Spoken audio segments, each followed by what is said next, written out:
Hey guys, today we're going to be talking about The Color of Money, which is a movie directed by Martin Scorsese, starring Paul Newman and Tom Cruise in an early role. This movie was released in 1986 and it did okay, I guess. I don't think it destroyed the box office, but it did okay. I think it's a sequel to The Hustler, the novel The Hustler, and it follows a character called Fast Eddie, played by Paul Newman, who's this kind of aging pool hustler, right? Who meets a guy called Vincent, played by Tom Cruise, who is an amazing pool player, but he's very, very cocky and very hyper, very confident of himself. And Fast Eddie sees an opportunity to kind of scam him a little bit, but use him to scam others as well. I've seen it before, and I rewatched it recently, and that movie always leaves my brain like right away. And I always wondered why. And I think it's because the ending to this movie is so freaking abrupt that I'm always surprised when it ends. Even though it's not a short movie, it's like a 2-hour long movie, right? And also, it doesn't really feel too much like a Scorsese picture. Like it's not your typical Scorsese film. I mean, there's no gangsters really. There's hustlers, but it's kind of like pretty mild compared to those guys in Goodfellas. It's kind of like an interesting movie for Scorsese to make, and this time rewatching it, I kind of realized there was another level to it, which made it very interesting. I mean, obviously, the way this is all set up, this movie, it makes you think like you're gonna be watching the scammers version of like the Karate Kid or something, right? Like you think you're gonna see Fast Eddie, this old kind of amazing pool player, take Tom Cruise under his wing, and then there's a championship at the end. They're gonna take part and they're gonna win. You think it, or something like that. And there's gonna be a conflict about Tom Cruise's girlfriend, played by Mary Elizabeth. I always mess it up. Mastrantonio. So yeah, you think that Fast Eddie is kind of like putting the moves on Vincent's girlfriend, and there's gonna be a conflict there. Some of that happens, a lot of it doesn't. I think this movie hints at a lot of things that you're expecting to happen or you think is going to happen. But it misdirects you several times to the point where by the end, you're kind of like blindsided by the film ending. You're just like, wait, so what was the movie about? Like, it just takes you by surprise and you're like, what? And I think when I watched it when I was younger, I assumed this was just a mistake. I just assumed like, oh, this movie has a bad ending. Like it's not a satisfying ending. And it isn't, but I think that's actually by design. I think that's actually the point of the movie. Think about it. I think, because it would be dull if it was just like another one of those sports movies, right?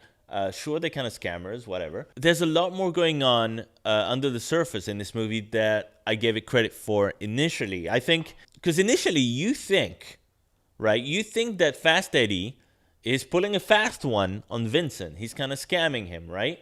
And then at the end, Vincent's going to prove himself to be smarter or something. And like, you think there's going to be a battle of wits throughout the movie. Who has the master plan is what you're wondering the whole film. Who has the master plan? Has the teacher taught the protege too well to the point where the protege is now much smarter and he's pulled a fast one on Fast Eddie? Or is the teacher so freaking smart that he's thinking 4-dimensionally, 4 different levels of scamming? And then there's the girl. Then there's the girlfriend as well. And the girlfriend is horrible. I hate that character so much. I hate her. I'm sorry. She is horrible to Vincent the whole movie. She's always kind of like flirtatious with Paul Newman. And Paul Newman, a.k.a. Eddie, seems to not be, at first, seems kind of interested. But I think it turns out he's really more interested in her as a fellow kind of business person, Because when she actually does come onto him, it's awkward.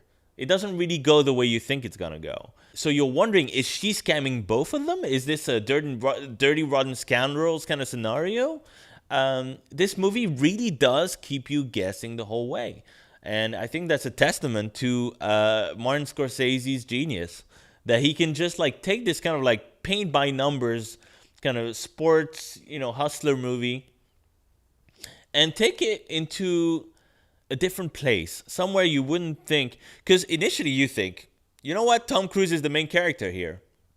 Paul Newman is the old master, the old kind of like the wise guy who's gonna teach him everything he knows. But obviously he's gonna come out on top at the end because Paul Newman's just been in this business a lot longer. And Vincent really isn't the main character. It turns out the main character really is Paul Newman. This is all about him. This is all a character arc for him.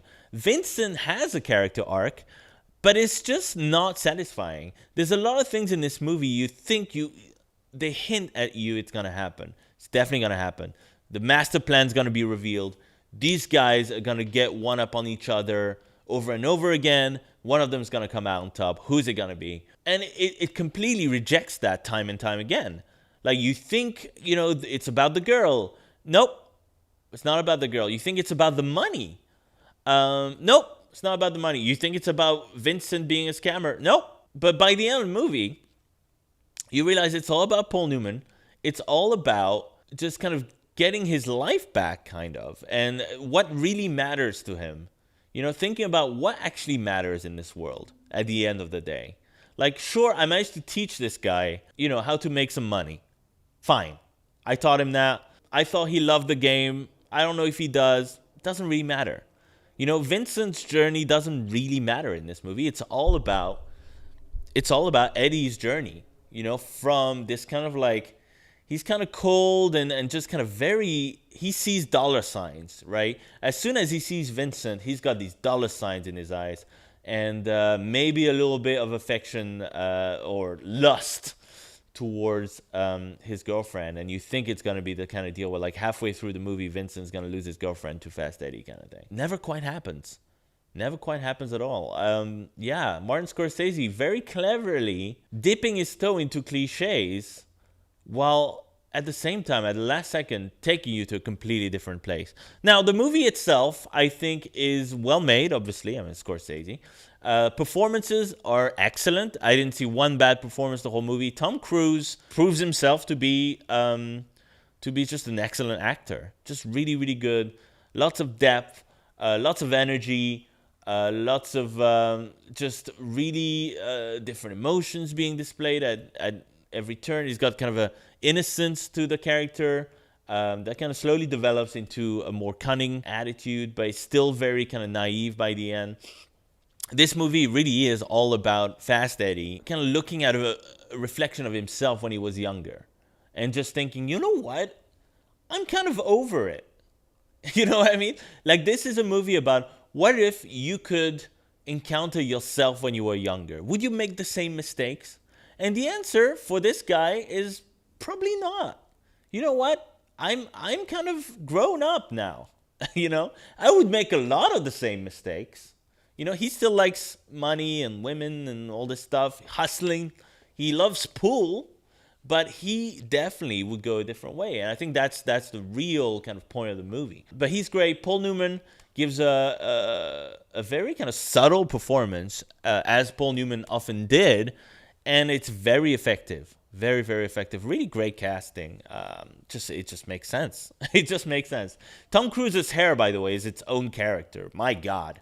What a haircut. He's got this kind of like really high haircut. It does not suit him at all, but it suits the character.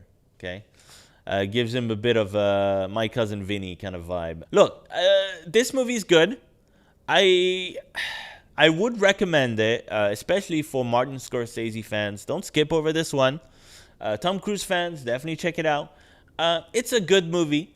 I think even if you don't really get the ending, like it took me a bit of time to appreciate how sudden that ending is. I think the ending is going to put off a lot of people, okay? Just like it put me off a little bit at one point. But I think just think about it. As you're watching the movie, just think about what the movie's trying to say. And I think it'll make the ending make a lot more sense. Don't just kind of like see it as just another Karate Kid or something like that, all right? It's Scorsese. He's doing something here. Scorsese always tries to kind of deviate from the norm, and he does here whilst using some of the tropes of the genre.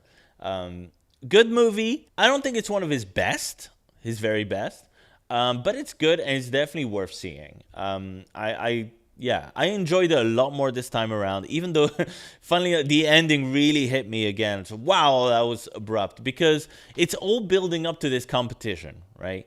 Just like all these sports movies always build up to this competition. And the fact that the competition itself turns out to be completely irrelevant, they don't even explain to you the rules. That's when you know, really, that the competition is not going to be that big of a deal.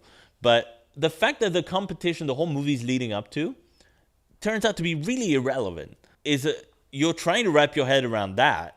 You're like, wait, was that it? And then the movie ends abruptly. You're like, what? But the clever thing about it is like then you go back and you start thinking about, wait, I must have missed something, and you did. It's very likely that you did, because Scorsese works on a different level. Okay, no, it's a good movie. Check it out, if only for the performances. If you just want to watch two really good actors, two very different actors. You know, like Paul Newman and Tom Cruise could not be any more different in terms of the performances that they tend to give and the energy that these characters have. Vincent has this very high-powered energy, very Tom Cruise energy. Paul Newman's got this kind of laid back, I know what I'm doing. I'm working on a different level here. I'm not gonna get too excited. He's an excellent scammer in this movie. But yeah, definitely check it out. It's Scorsese. You should honestly, just watch every Martin Scorsese movie you can find. It's very rare that you find a dud or like a Scorsese movie that's just plain bad. It rarely happens. I can't really think of one, honestly. Like even some of the ones I don't like that much, like Hugo or The Aviator, they're still good. You still should see them. You know what I mean? Like it's still worth a watch. So listen, thanks for watching this video. I'm kind of in a Scorsese mood right now. I want to rewatch some of the movies I've seen already from the director, and also like I want to watch some movies I haven't seen. I've never seen Cape Fear, never seen Mean Streets. I gotta get on that. I gotta start watching those movies. Anyway, thanks a lot for watching, guys. I will see you in the next review. Take care, everyone.